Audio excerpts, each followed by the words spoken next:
یہ ان لوگوں کی اولادیں ہیں جو انگوٹھا چھاپ تھے. اور ایک بہت بڑی ہیڈ لائن آپ کو دینا چاہتا ہوں. آج کے دور میں آپ کو جو بھی مذہبی جنونی نظر آئے اور مذہبی انتہا پسندی کو فروغ دیتا ہوا نظر آئے یا مذہبی تعصب اور مذہبی فرقہ واریت میں مبتلا نظر آئے تو آپ سمجھ لیجئے گا کہ اس کے آباء و اجداد بے نماز تھے اور نہ خواندہ تھے، اور اچانک اس نے دین کی طرف رغبت کی ہے، اور اچانک سے جو دین اس نے سمجھا ہے اس پہ یہ بڑی سختی کے ساتھ کاربند ہو گیا ہے. جو لوگ اہل علم ہیں، خاندانی لوگ ہیں، جن کے باپ دادا پڑھے لکھے تھے، وہ لوگ جانتے ہیں کہ علماء مسلمین نے، ائمہ اعلام نے، مشاہیر اسلام نے، اہل بیت اطہار مولا علی سے لے کے امام باقر، امام جعفر صادق، امام علی ابن موسیٰ رضا، ان کے شاگردوں میں جتنے بھی ائمہ، جتنے بھی علماء، جتنے بھی صوفیاء اور جتنے بھی اولیاء ہوئے، وہ سب کے سب باطنی علوم میں، علوم لدنی میں، علوم تقوینی میں، علوم تصوف میں، علوم معرفت، علوم سلوک، علوم عرفان، علم فلکیات میں اور ماڈرن سائنس میں اپنا کوئی ثانی نہیں رکھتے تھے.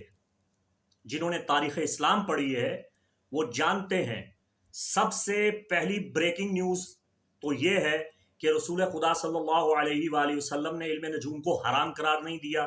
میرا یہ چیلنج ہے، اس پہ میرا ویڈیو موجود ہے، آپ ڈسکرپشن میں جا کے وہ ویڈیو دیکھ لیں. رسول خدا صلی اللہ علیہ وآلہ وسلم نے اور راف کے پاس جانے سے منع کیا، جو اونٹ پٹانگ حرکتیں کر کے، جانور ذبح کر کے ان کی انتڑیاں نکال کے فالے نکالا کرتے تھے، جو بتوں کے نام پہ ذبح کر کے جادو ٹونے کے ذریعے غیب کی خبریں دیا کرتے تھے، ان اور راف کے پاس جانے سے منع کیا. احادیث میں بخاری، مسلم، ترمذی، ابن ماجہ، ابو داؤد، بہیقی، دارمی، دارقطنی حدیث کی 380 ثقہ، معتمد، معصر منابع اور مدارک بیسک روٹس بک میں جو ممانعت آئی ہے وہ عراف کے لیے آئی ہے، وہ کاہن کے لیے آئی ہے جو جنات سے غیب کی خبریں لیا کرتے تھے، وہ ساحر کے لیے آئی ہے جو جادو کے ذریعے غیب کی خبریں بتایا کرتے تھے. رسول خدا نے کسی حدیث میں منجم یعنی ستارہ شناس، اسٹرالوجر کا نام نہیں لیا. رسول خدا نے منجم کے پاس جانے سے منع نہیں کیا. اور آپ کی اطلاع کے لیے عرض ہے کہ رسول خدا کی پیدائش سے پہلے اور پیدائش کے وقت اور پیدائش کے بعد جتنے بھی منجم تھے پوری دنیا میں، چاہے وہ فارس کے ستارہ شناس تھے، چاہے وہ روم کے ستارہ شناس تھے، چاہے وہ عرب، افریقہ اور ایشیا کے ستارہ شناس تھے، سب نے یہ کہا تھا کہ نبی و آخر الزمان حضرت محمد صلی اللہ علیہ وآلہ وسلم کی ولادت باسعادت کا وقت آن پہنچا ہے.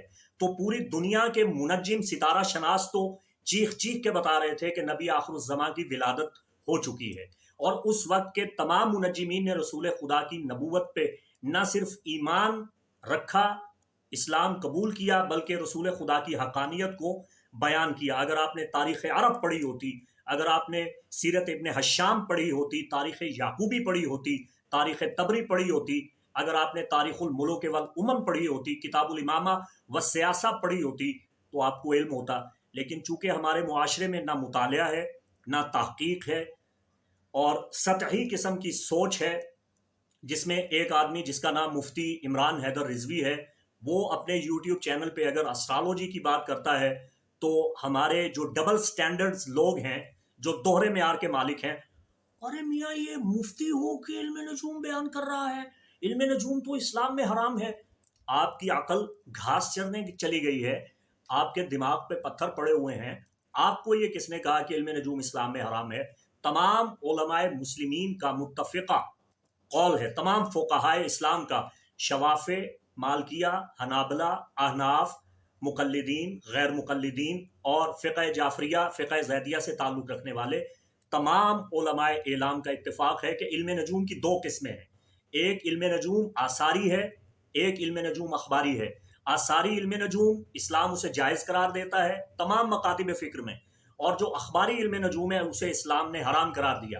اخباری علم نجوم اور آثاری علم نجوم میں فرق کرنا تو سیکھیں. پہلے تو آپ کو یہ بھی پتہ نہیں ہے کہ اسٹرالوجی کی کتنی قسمیں ہیں. آپ نے تو ایک لفظ پکڑ لیا کہ علم نجوم حرام ہے. آپ کو یہ علم ہونا چاہیے کہ آثاری علم نجوم کیا ہے، اخباری علم نجوم کیا ہے۔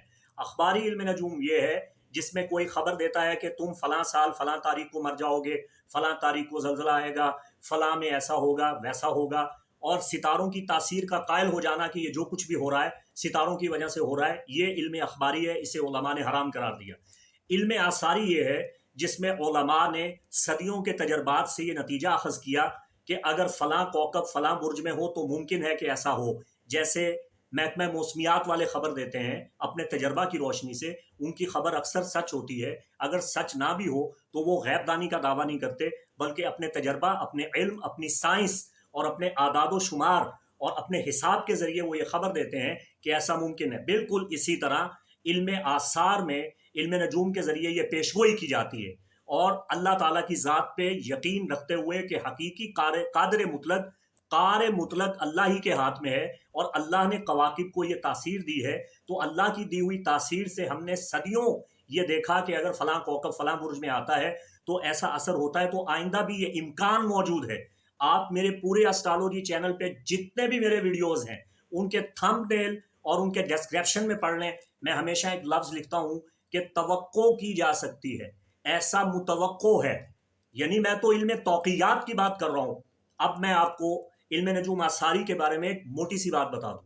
علم نجوم یہ بتاتا ہے کہ رات کے بعد دن آئے گا، یہ صدیوں بلکہ ہزاروں لاکھوں سال کا تجربہ ہے کہ رات کے وقت سورج نظر نہیں آئے گا، ستارے دن کے وقت نظر نہیں آئیں گے، یہ بھی علم نجوم بتا رہا ہے۔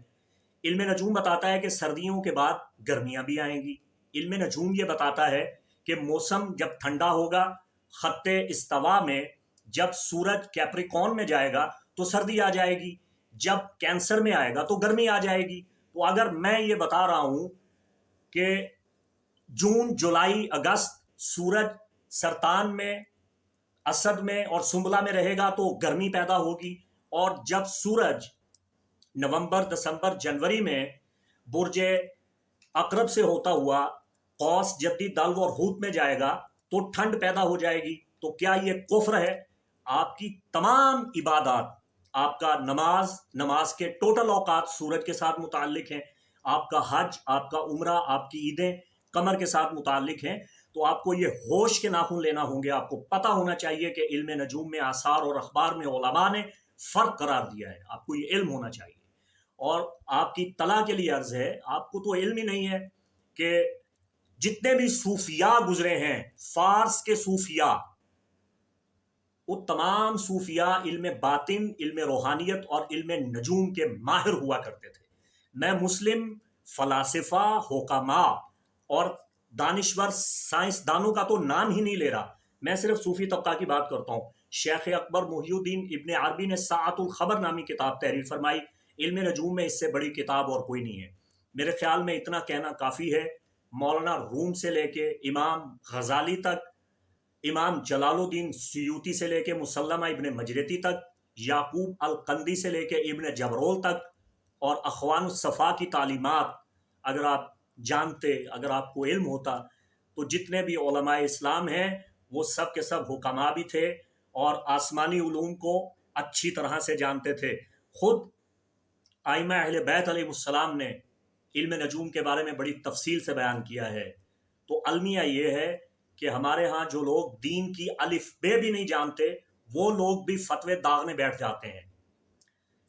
میں آپ کی خدمت میں آخر میں صرف اتنا عرض کر دوں کہ ایک خاتون کا بے پردہ ہو کے نامحرم کے سامنے آنا اور بات کرنا تمام علماء مسلمین کے نزدیک حرام ہے۔ کوئی بھی مسلم عالم کسی بھی صورت میں، کسی بھی زاویہ سے اسے جائز قرار نہیں دیتا۔ اب آپ کیا کریں گے؟ کسی بھی مسلم عالم نے، کسی بھی مسلم فقیہ نے موسیقی سننے کو کسی بھی صورت میں جائز قرار نہیں دیا۔ آپ کیا کریں گے؟ جبکہ علم نجوم پہ علماء کا شدید اختلاف ہے۔ تو اگر ایک بیبی کٹ، بے پردہ خاتون مجھے آ کے یہ بھاشن دے کہ آپ مفتی ہو کے علم نجوم کی بات کیسے کرتے ہیں، تو میں اسے یہی جواب دوں گا کہ محترمہ اپنے گریبان میں جھانکیں، آپ کا ڈیٹ آف برتھ جانے بغیر آپ کے گفتگو کے انداز، آپ کے ڈبل سٹینڈرڈ، آپ کے مائنڈ سیٹ اپ سے مجھے یہ پتہ چل گیا ہے کہ آپ خاندانی عورت نہیں ہیں۔ اگر آپ نے صرف اردو لٹریچر پڑھا ہوتا، اگر آپ نے انگلش لٹریچر پڑھا ہوتا، اگر آپ نے اپنے اسلاف مشاہیر کو پڑھا ہوتا، یا اگر آپ پڑھے لکھوں کی اولاد ہوتی، کسی خاندان سے ہوتی، تو آپ کو پتہ ہوتا کہ علم نجوم کیا ہے، اور فائن آرٹس اور علم تکوین اور فنون لطیفہ کے دیگر علوم، علم ریاضیات اور ماں بعد طبیعیات کے علوم کیا ہیں، اور ان میں مسلمانوں نے کیا کام کیا ہے۔ اور قرآن اور اسٹرالوجی ایک بہت بڑا چیپٹر ہے جس پہ علماء نے ہزاروں کتابیں لکھی ہیں۔ آپ کو علم ہوتا اگر آپ کسی خاندانی، کسی علمی گھرانے کی چشم و چراغ ہوتی۔ مفتی محمد عمران حیدر رضوی کو اجازت دیجیے۔ السلام علیکم ورحمۃ اللہ وبرکاتہ۔